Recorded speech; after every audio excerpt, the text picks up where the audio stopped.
gootaaf ni sirbama akkuma san guyyaarraa weellee haara Muktaar Kadir waan jennee ibsinuun hin beeknu jechuun akkuma Fayyisaa Leellisaatiif weelleen hanga 24 weellifameera hanga addaa ammoo arraan tana haaraatti Muktaar Kadiriif weellifame jechuudha. Artistoonni kennaa as jiranii komeediyaan itti aansanii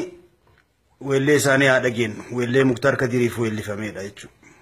Yaa ilma goobanaa Muktaar Kadir yaa ilma hojii badaa osoo sabaan lollee Muktaar Kadir seena gaarii qabdaa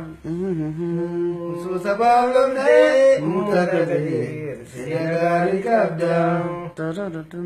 saba kee qawwee dhablaatullee barataa agaaziyaan tullee Oromoon sitime dhageettu juleedii waan godhan hin beektu garaadhaaf wayyaanee baatullee alagaa waliin nyaatullee wallaala akka kee nagarree wayyaanee si godhatte harree kanabar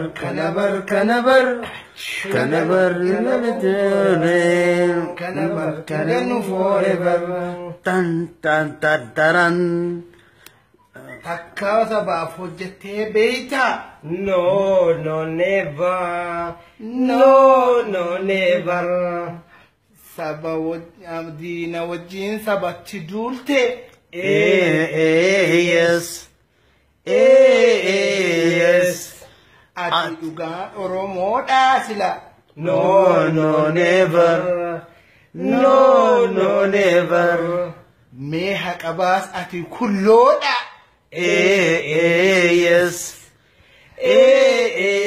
yes takka atuu Oromoon hojjenne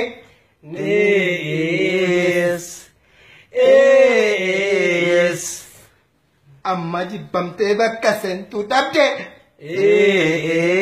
yes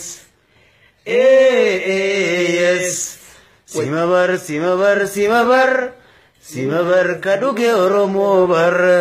tan tan tan talan